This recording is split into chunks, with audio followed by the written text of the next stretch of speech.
বাড়ির ভেতর থেকে এক মহিলার দেহ উদ্ধারকে কেন্দ্র করে এলাকায় চাঞ্চল্য। বুধবার ঘটনাটি ঘটেছে আরামবাগ শহরের 13 নম্বর ওয়ার্ডের প্রান্তিক পল্লীতে। মৃতার নাম শুভ্রা আদক, বয়স 55 বছর। জানা গেছে শুভ্রা দেবীর আদি বাড়ি গোঘাটের দামোদরপুর গ্রামে। তিনি আরামবাগের বাড়িতে একাই থাকতেন। বেশ কয়েক বছর আগে তার বাবা, মা ও দাদা মারা যান। প্রতিদিনের মতো এদিনও দুপুরে শুভ্রা দেবীর বাড়ির পরিচারিকা তার বাড়িতে এসে দীর্ঘক্ষণ ডাকাডাকি করেন, কিন্তু তিনি কোনো সাড়া পাননি। তখন তিনি বিষয়টি প্রতিবেশীদের জানান। তারপরই প্রতিবেশীরা দেখেন শুভ্রা দেবী ভেতরে মৃত অবস্থায় পড়ে রয়েছেন। এরপর খবর দেওয়া হয় আরামবাগ থানার পুলিশকে। পুলিশ ঘটনাস্থলে পৌঁছে শুভ্রা দেবীর বাড়ির তালা ভেঙে তার দেহ উদ্ধার করে আরামবাগ মেডিকেল কলেজ হাসপাতালে নিয়ে যায়।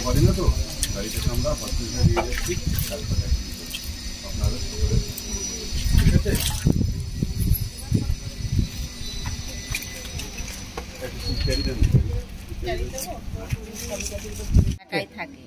এবার বলছে, আমি বলছে তাহলে ওর জামাইবাবু বলছে রাত্রে থাকো। ওর শুধু কি চিন্তা হচ্ছিল যে রাত্রে থাকলে আমার কাছে তো পয়সা নেই, তোমাকে তো পয়সা দিতে হবে, তুমি আর এমনি থাকবে না। এবারে বলে তো আমি পয়সা কোথা পাবো, ওই কথা কালকে ভালোভাবেই সব ভালো কথাই হয়েছে। আমি বলছি তাহলে তুমি যখন পারোনি তাহলে আমি দুটি ভাত বসে দেবো। বলছে না না, ভাত বসাতে হবে না, আমার ভাত খাওয়ার ইচ্ছা নেই, শুধু গাটা বমি বমি পাচ্ছে। আমি বলছি তাহলে নুন চিনি একটু খাও। বলছে নুন চিনিটা একটু খেলো। খেয়ে এবার গয়লা দুধ দিতে আসে। বলছে যদি দুধটা আসে তুমি থাকাকালীন তাহলে ধরা হয়ে যাবে। আমার না গেটটা খুলতেও যেতে কষ্ট হচ্ছে, মানে আমার শরীরটা কেমন কষ্ট হচ্ছে। বলে আমি বলছি ঠিক আছে, আমি যতক্ষণ থাকবো তাহলে যদি এসে যাই গয়লা তাহলে আমি দুধটা ধরে নেবো। বলে এবারে আমার কাজ ছাড়া হয়ে গেলে 1টা পর্যন্ত ছিল। 1টার সময়তেই ও গেটটা সেই লাস্ট কথা হয়েছে।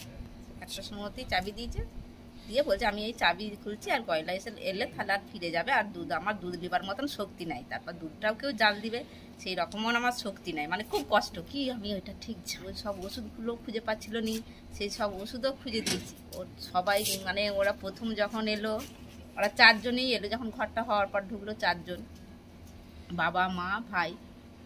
এবার ভাইও বাবা আগে মারা গেল 1 বছরের মধ্যেই।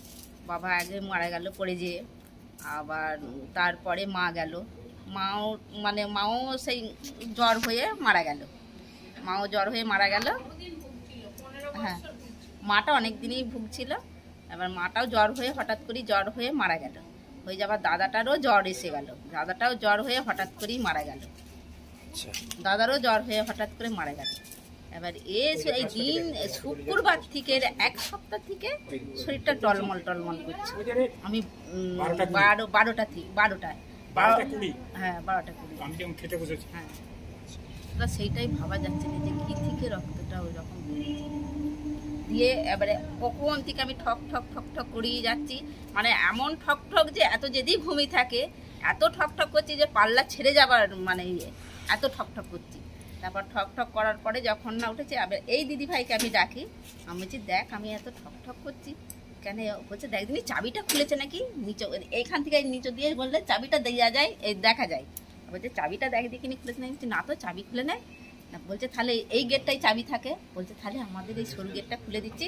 ওই পাল্লাটা একটা খোলা ছিল, ওই জানলার পাল্লাটা। এবার দিয়ে আমি উঠে দেখছি, জানলা দিয়ে উঠে দেখছি এইরকম অবস্থা। দিদি এবারে এদিকে আমি ডাকলাম, দেখে এবারে এইখানেও একটা দাদা ওদেরই সব ব্যাংকে পুলিশকে খবর দেয়। হ্যাঁ, খবর দেওয়া হলো যে থানাতে একটা তাহলে পুলিশকে খবর দিন, আমরা তো আর কিছু করতে পারবো না। তালা ভাঙা হলো। আমার নাম মনসা দাস, শুভ্রা আদক। কত 55 হবে, একাই থাকে। এর উপরে নির্ভর, কখনো 1.5 ঘন্টা, কখনো 1 ঘন্টা, কোনোদিন আধ ঘন্টা, মানে যতক্ষণ মানে আমার কাজ থাকে ততক্ষণ থাকি। রান্না কাজ এগুলো সব করি।